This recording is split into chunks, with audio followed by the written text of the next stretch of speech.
All right, sports fans, how's everybody out there doing? William Martin coming at you one more time here on YouTube with another edition of the 300 Pounds of Sports Knowledge Podcast. 3.5 years ago, the eyes of the basketball world were on the borough of Brooklyn as the Nets had all of the attention thrusted on them. In the summer of 2019, the Nets would acquire all-star forward Kevin Durant in a sign and trade with the Golden State Warriors, while they signed all-star guard Kyrie Irving in free agency. The expectations for the Nets franchise immediately changed as they were now viewed as a title contender. The Nets would add to their title chances in January of 2021 when they acquired all star guard James Harden from the Houston Rockets, as Brooklyn now had three of the most prolific scorers in NBA history on their roster. But the Nets' experiment with the superstars was a disaster from the word go.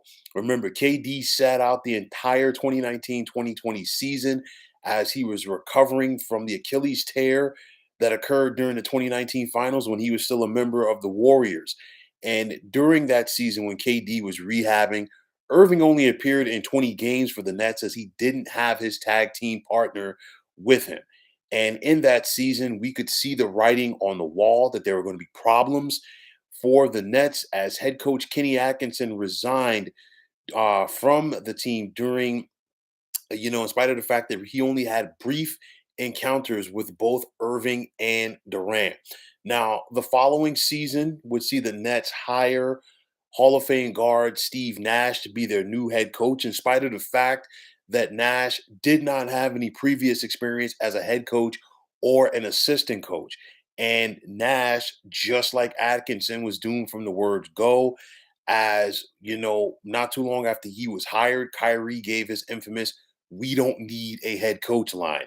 Now, Irving, Harden, and Durant would only play in 16 games together for the Nets due to injuries and tantrums. And following the Nets' exit from the playoffs in the second round in 2021, it wouldn't be that long before Harden was looking to get out of town. Now, you fast forward to February of 2022 when Harden was traded to the Philadelphia 76ers as he clearly no longer wanted to be in Brooklyn. And part of that package that the Nets received from the Sixers was forward Ben Simmons, whose contract right now is looking like one of the worst deals in NBA history. And things finally came to a head last week for the Nets, as after being unable to secure a long term contract extension from Brooklyn, Kyrie Irving asked to be traded. Now, the Nets would oblige Irving's trade request, but not to the Lakers like he wanted, as he had to settle for being shipped to the Dallas Mavericks. And after Irving left Brooklyn, it wasn't that long before his tag team partner there wanted out, as Durant was sent to the Phoenix Suns in the wee hours of the morning today.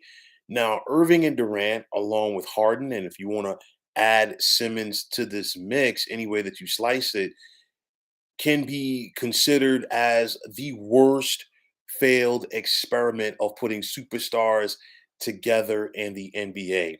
This has gone on for the Nets for the past several seasons. And when it's all said and done, all that they have to show for it is one single playoff series win.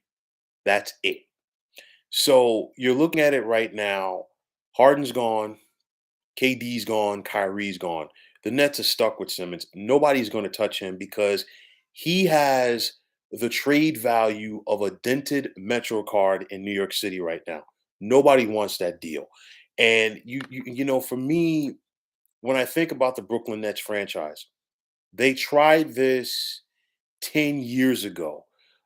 We saw them go out there a little bit more than 10 years ago when they made the trade with the Boston Celtics. They brought in Paul Pierce and Kevin Garnett, and for both KG and Paul Pierce, Hall of Fame players, excuse me, but their primes were well in the rearview mirror. They teamed with the likes of Joe Johnson and Brooke Lopez and Darren Williams. And just like this squad right here, they only won one playoff series. Now, you think back to that trade, those picks that the Nets parted with led to Jason Tatum and Jalen Brown in Boston. You think about all of the draft capital, and players that the Nets gave up a few years before that to the Utah Jazz to get point guard Darren Williams. And that was on the heels of them not being able to get Carmelo Anthony from the Denver Nuggets. Of course, Melo got traded to the Knicks, and the Nets, who were still in Jersey at that point, felt like they needed to make a deal, to make themselves look relevant. And sometimes, when you're trying to keep up with the Joneses, it's not the best thing. And this is something that the Nets have to figure out. Now, KD, for any way you want to slice it, his time in Brooklyn was a failure. And first and foremost, I think KD put his faith in the wrong person, in Kyrie Irving. You think about it, it did not end well for Kyrie in Cleveland. It did not end well for Kyrie in Boston. And obviously, it did not end well for Kyrie in Brooklyn for a variety of reasons. KD came to Brooklyn looking to show the world that he could do it without the likes of Steph Curry. He can go out and venture on his own and get that championship. But guess what? He didn't bring Steph Curry and company with him east. And I said it when it happened, and I will continue to say it. I don't think that Kevin Durant or Kyrie Irving or even James Harden, for the brief time that he spent with the Nets, were ready to deal with the New York media and the New York fan base. KD is one of the greatest players ever. He could not deal with the media in OKC. He could not deal with the media in the Bay Area. What makes you think that he was going to be able to deal with the media in the media capital of the world? And the same thing goes for Kyrie Irving. And because of that, the Nets just became a lightning rod for criticism with this duo or trio, whichever way that you want to slice it. And it's unfortunate for the Nets because they tried to get rich quick scheme, if you will. And before doing that, before giving up all of their assets, the Nets were building something. Kenny Atkinson was developing this young team. And let's go back several years. You had Karis LeVert, you had D'Angelo Russell, you had who was part of the trade to get KD from Golden State. You had Spencer Dinwiddie, who has now come back to the Nets, as part of the Kyrie Irving trade. Joe Harris and Jared Allen. Of course, Jared Allen was traded to Cleveland. And the Nets had something going. They made the playoffs with this team. It was a young squad. They were building something, and the Nets just said, you know what? Forget all of this. We're going to push all of our eggs or all of our chips to the middle of the table and try to go make this work with the superstars. And obviously, it just has not worked.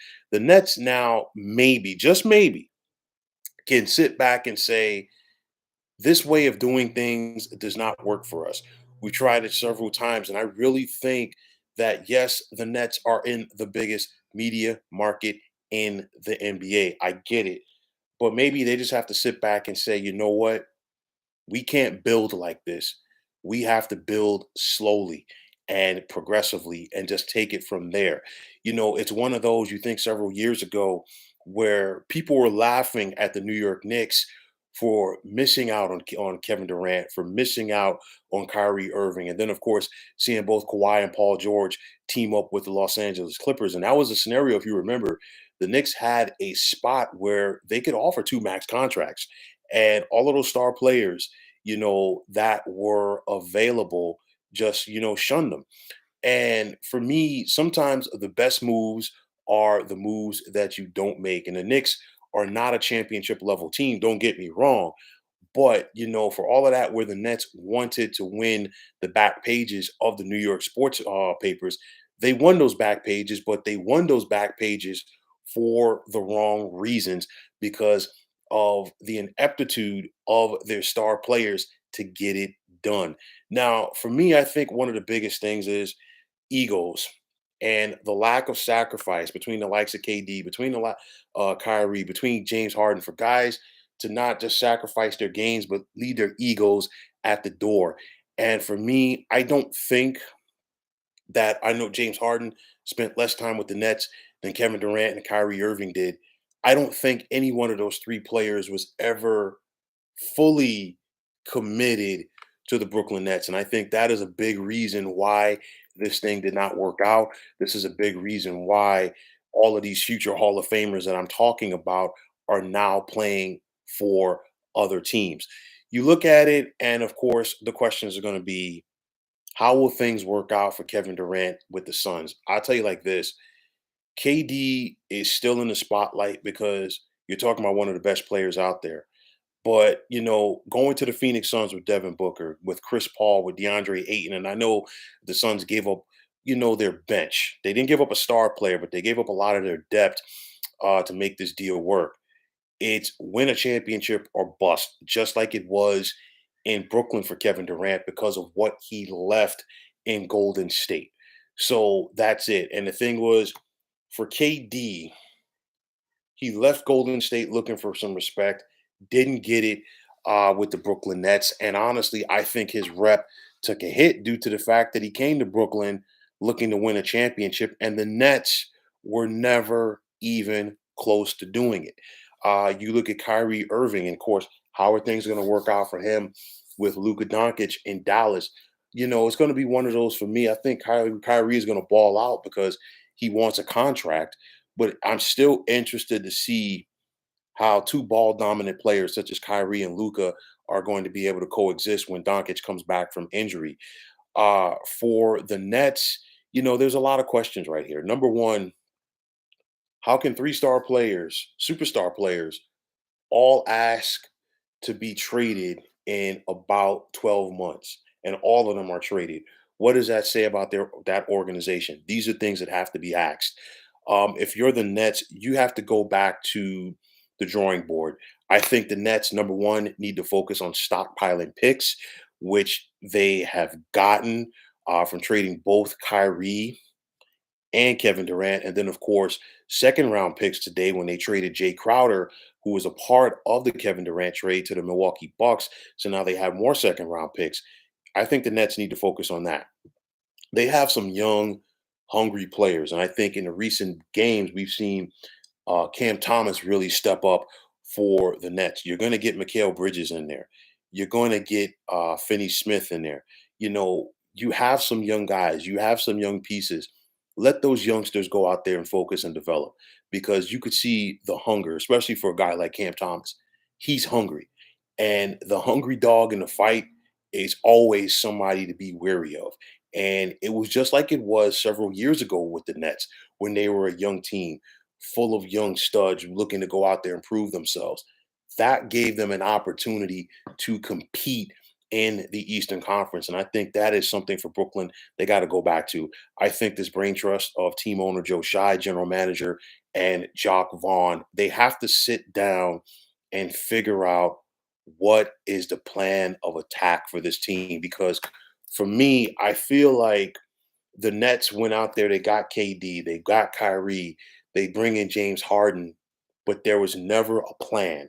There was never anybody on the roster that stepped to the forefront to become a leader. There was never a plan from the front office level. And I think that needs to be the next step for the Brooklyn Nets franchise. They have to figure out a plan of success for not just this season, but the coming years. They have to figure out what their mantra is, what their goals are, how are they going to achieve that. These are going to be very important questions for this team to answer going forward. But at the end of the day, very rarely do you see a scenario where all of these star players come together and it doesn't work to the level that we saw with the Brooklyn Nets this for the past couple of years. It was one of those for me, and I'll be honest with you, and I'm not saying this as a hater. I'm not saying this to say I told you so.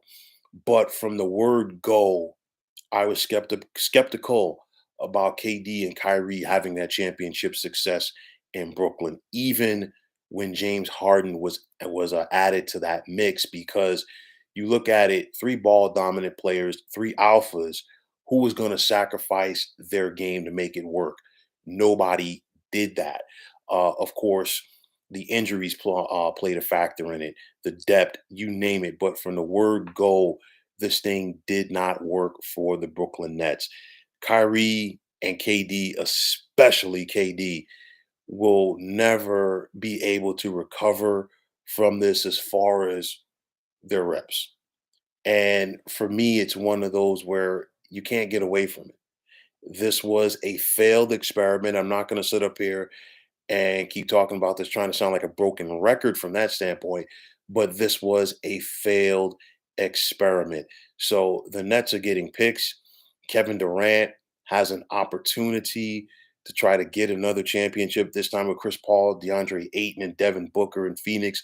Kyrie has his opportunity with the Dallas Mavericks. Of course, we've seen James Harden be the sidekick to Joel Embiid in with the Philadelphia 76ers, who led to Harden getting the contract extension last summer in Philly. But nonetheless, for the Nets, they got to pick up the pieces and they have to find a way to reassemble this because, again, for the fact that you have three superstar players that wanted out of your organization within the last year, that is not going to be very enticing to other star players coming down the line in free agency or in trades for the NBA. So again, the Nets have to figure out a way to get some semblance of order for their organization. But again, 3.5 years ago, Kevin Durant and Kyrie Irving came to New York City with a lot of hype, with a lot of expectations. They were supposed to be the off Broadway smash, if you will. And at the end of the day, they folded and they failed at the box office. They failed to give New York City the championship success that they were expecting. KD failed to add that to his resume, and now he's got to try to do it in Phoenix with the Suns. But nonetheless, for KD, Kyrie, Harden, and the Brooklyn Nets, this was a disaster of epic proportions. And there are some people, I'm not going to put them on Front Street. You know, if you're listening to this, you know who you are, but you said this from day one, it wasn't going to work. And shout out to that person, you were right on the money. And now let's see what's next for the Nets, how they recover from this. Let's see what goes down with KD with the Suns, Kyrie with the Mavs, and let's see how the rest of this NBA season as a whole works out after a blockbuster of blockbusters just prior to the trade deadline. So, folks, that is going to wrap it up. And as always, I want to take this time out to thank you for tuning into the 300 Pounds of Sports Knowledge podcast here on YouTube. I want to take this time out to thank all of you fine folks out there for tuning in. And if you have not already, please feel free to subscribe to this channel. Now, if you're on Twitter, please feel free to follow me at 300 Pounds of Sports. And like I always say, if you follow me, it'll be my pleasure to follow you right back. There's also the sports discussion group on Facebook at the Sports Depot 365. Now you can check it out.